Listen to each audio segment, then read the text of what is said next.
Eh bien bonjour et bienvenue sur l'espace dédié au site mécaniqueuniverselle.net, le site qui vise à démontrer que l'humanité, dans son ensemble, évolue vers son ultime perfection. C'est l'ensemble humain qui réalisera, qui aboutira à cet état de perfection dont je parle. Alors cet état de perfection, d'après mon analyse, c'est la création, pour schématiser, la création du paradis, tel qu'on peut l'imaginer, c'est-à-dire un monde où il n'y a plus de violence, où l'homme n'évolue plus par antagonisme, mais par conscience, par symbiose. Donc, évidemment, il faudra encore quelques siècles d'évolution pour atteindre cet état déjà dépassé les nationalismes pour se hisser au niveau de l'universel. Alors, ce schéma vers l'universel, il est depuis l'origine, depuis la première troupe de primates qui s'est distinguée des autres primates naturels pour essaimer, voilà, et puis cette troupe s'est séparée, a grossi, a fait d'autres troupes, etc. Puis ces troupes se sont répandues, etc. Puis à un certain moment, l'humanité a entrepris son unification, son avancée vers l'unification. Plusieurs groupes se sont réunis pour former des tribus, donc c'était plusieurs familles, plusieurs clans qui formaient ces tribus. Plusieurs tribus se sont rassemblées pour former des cités. Donc c'était une agglomération un peu plus haute. Plusieurs cités se sont réunies pour former des pays. Plusieurs pays sont en train de s'associer pour former des communautés de nations, pour devenir des nations, des communautés de nations, la communauté européenne, l'OIA, je ne sais plus que l'organisation africaine, en Asie c'est l'ASEAN, aux États-Unis c'est je me souviens plus comment ça s'appelle, bon bref, voilà, et là on est au niveau continental, mais on voit bien cette logique entre les clans familiaux, la naissance de cette évolution vers cette finalité universelle. Donc l'universel, c'est devant nous, on ne pourra pas y échapper. C'est quelque chose c'est intérieur à notre évolution. Donc ça fait vraiment une évolution vers cette unification. Donc on va vers cette unification. Il faudra quelques siècles pour l'atteindre.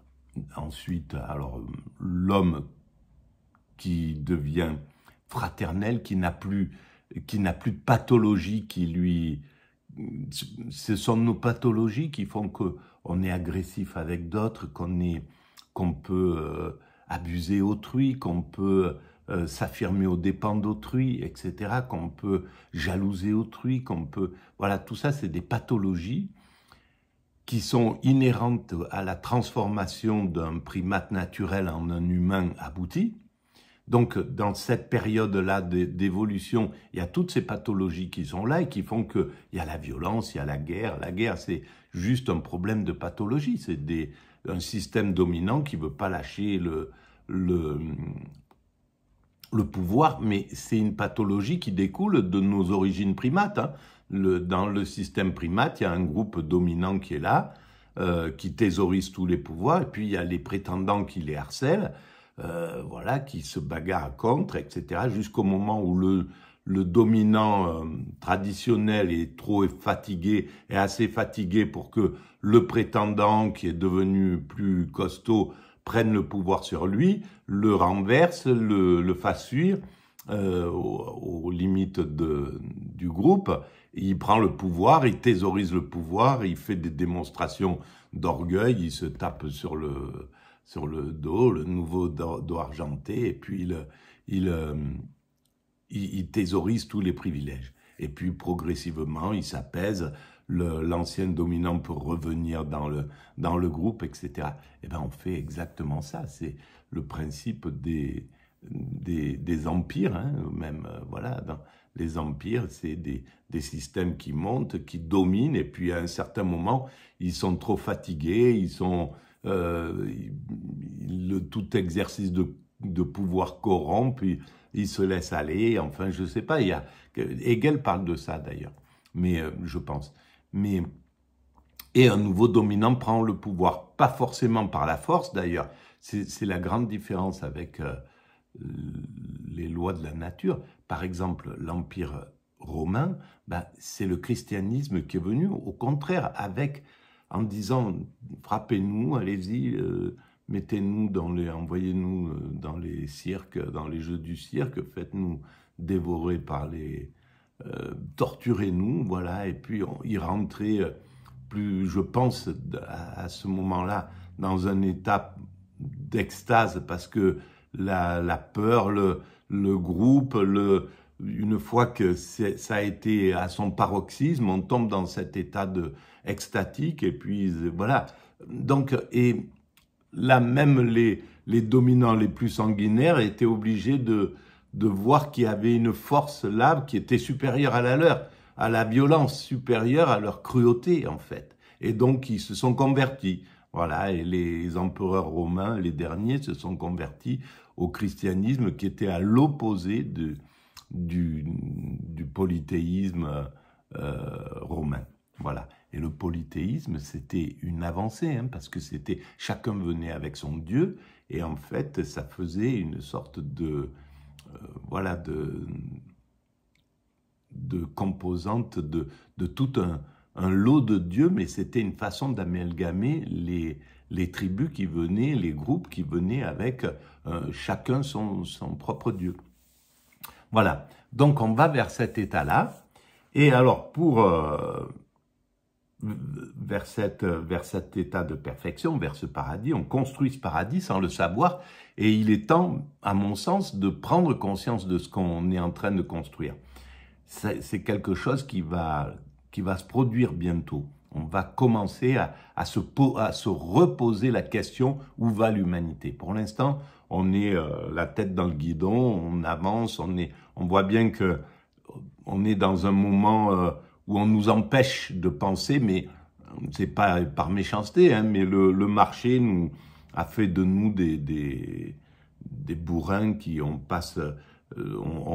nous accélère, on nous fait courir, apprendre, faire machin, étudier, devenir, et puis jusqu'à la dernière limite, on est en train de courir, quoi. Et on nous donne, même quand on est vieux, du Viagra pour continuer à être encore dans la course, encore dans le mouvement, et ça c'est pour rapporter au marché, hein, tout simplement. C'est le marché qui a imposé ce rythme sans le vouloir, hein, c'est un mécanisme.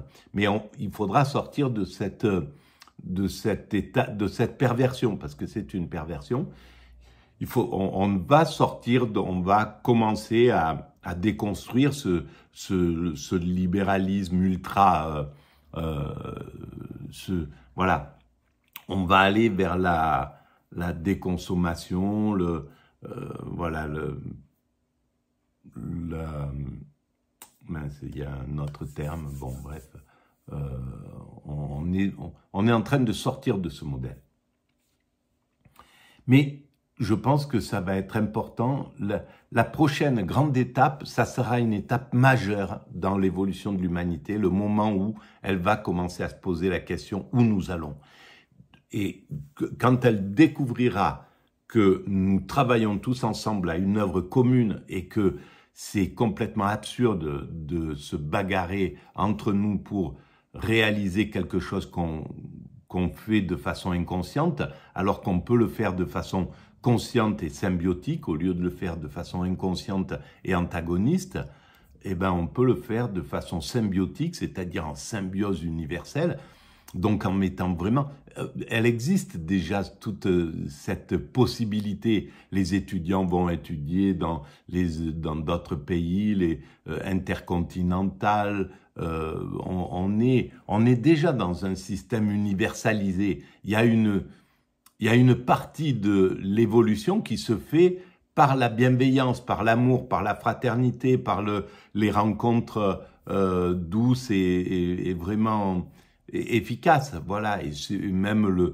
les G20, les trucs comme ça, c'est déjà c'est du travail qui est fait pour aller vers ce genre de choses. L'ONU, bon, n'en parlons pas, c'est vraiment la logique de cette évolution vers l'universel. Pour l'instant, l'ONU est squattée par des puissances qui le rendent injuste, hein, tout simplement. Mais ça sera dépassé aussi. Les États-Unis seront obligés de lâcher prise avec l'ONU et de le laisser devenir ce qu'il doit être, c'est-à-dire le père symbolique de toutes les nations, et donc d'être le boss, le patron, et que les autres États, les Chinois, les Américains, les Européens, se rangent dessous. Voilà, qu'ils puissent plus imposer à l'ONU, mais que l'ONU puisse leur imposer d'arrêter toute velléité, toute agressivité envers leurs frères. Voilà, c'est le père qui gère correctement cette famille en disant ben, tu arrêtes de maltraiter ton frère et tu lui laisses voilà, il faut que vous alliez vers l'égalité et le respect mutuel. Voilà, donc pour m'amuser à démontrer un petit peu cette théorie, je m'appuie sur des théories, sur des audios parfois. Et là, c'est sur une audio de France Culture, Hegel, une vie sous le signe de la révolution. C'est une émission de France Culture qui s'appelle Toute une vie. Donc je relance, j'ai déjà fait plusieurs vidéos, j'écoute et je commente éventuellement.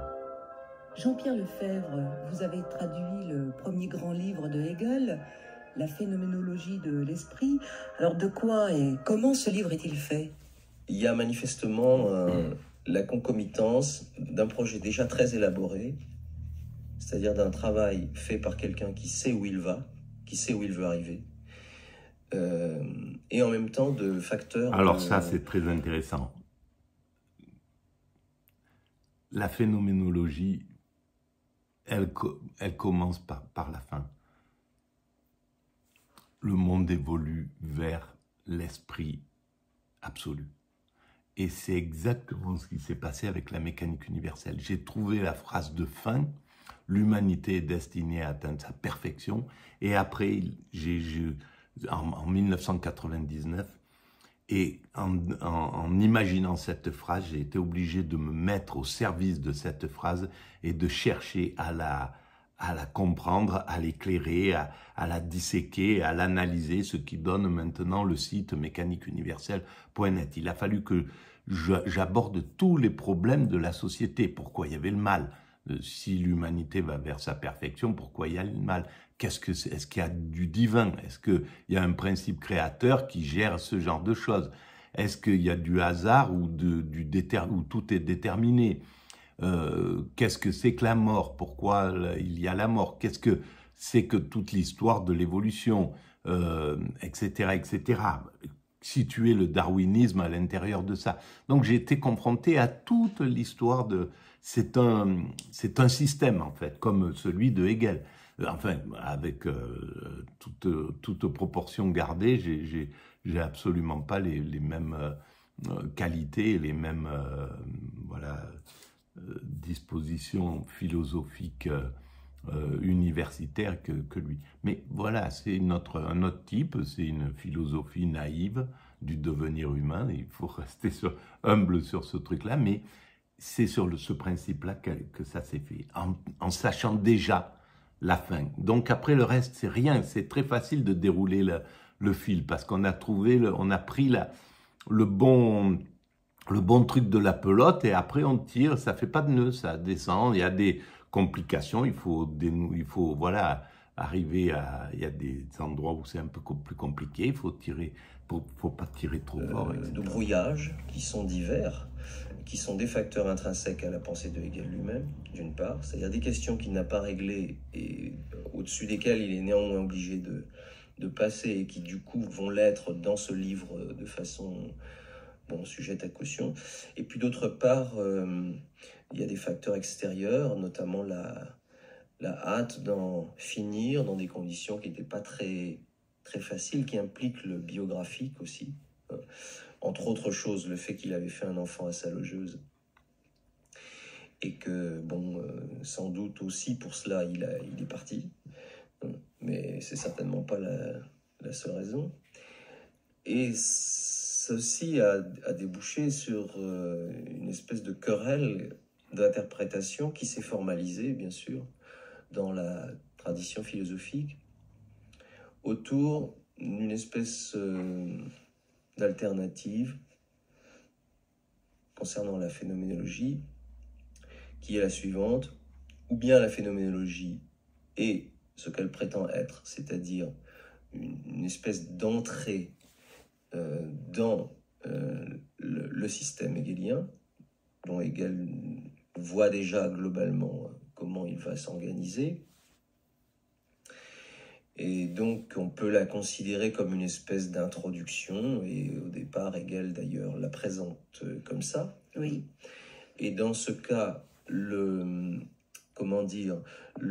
texte est aspiré par ce qu'il est censé introduire, c'est-à-dire la logique, principalement.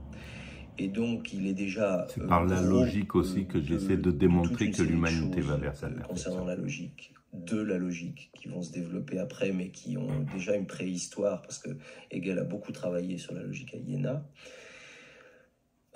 Et donc, il est légitime de lire la phénoménologie comme cela, c'est-à-dire de lui appliquer à la limite le sens d'un certain nombre de mots par avance, donc de projeter d'une certaine façon la grille de la logique sur la phénoménologie. Ça, il y a toute une école qui l'a fait et qui continue de le faire.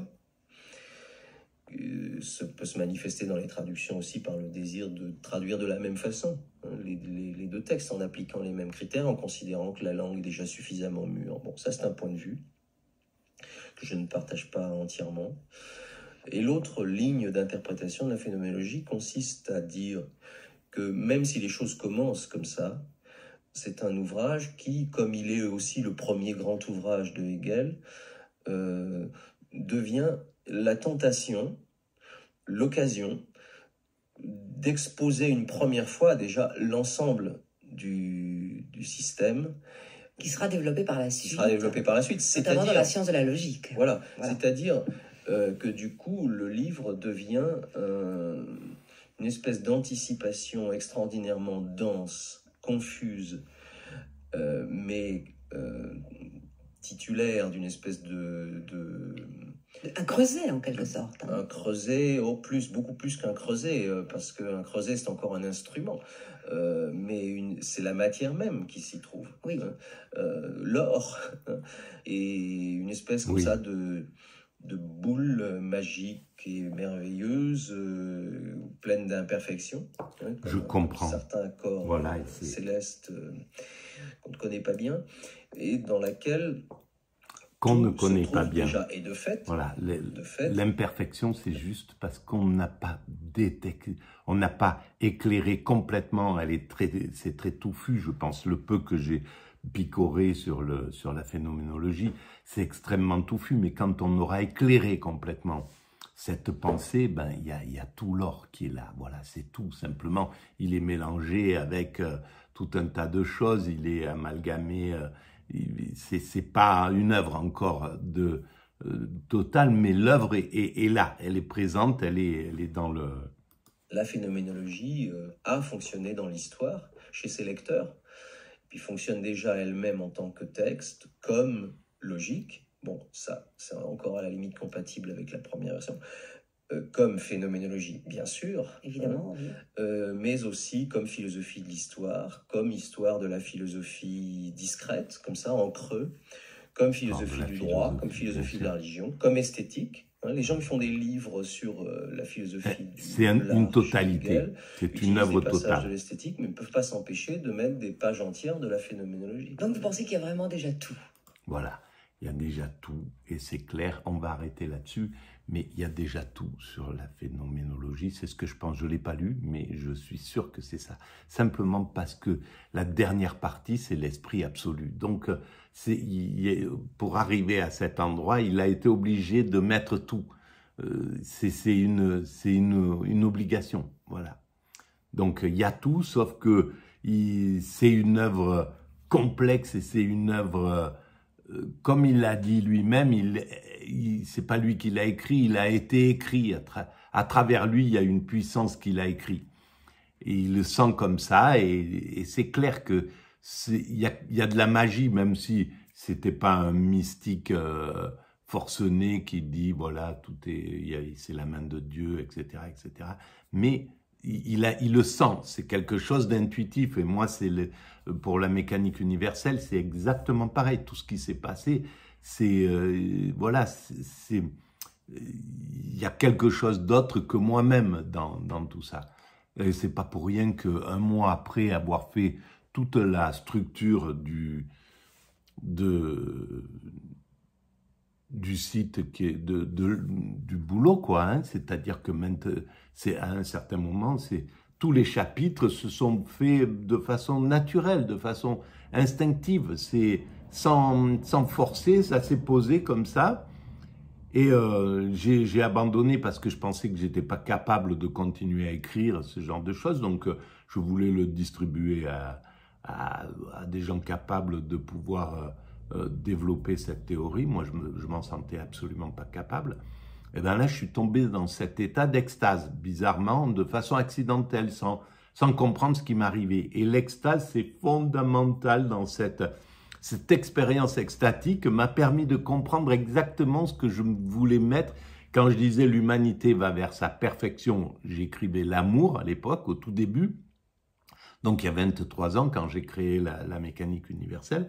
Donc l'humanité va vers sa perfection, l'amour. Et l'amour, j'arrivais pas, je l'avais posé, mais c'était un terme qui était pas suffisant, qu'il fallait comprendre. En réalité, c'était l'extase. Et l'extase, c'est le plus haut degré de l'amour. Et c'est l'esprit absolu. L'extase, c'est l'état le plus absolu de l'esprit. Il n'y a pas au-dessus de ça. Voilà. Et donc, on va vers cet esprit absolu, vers l'extase.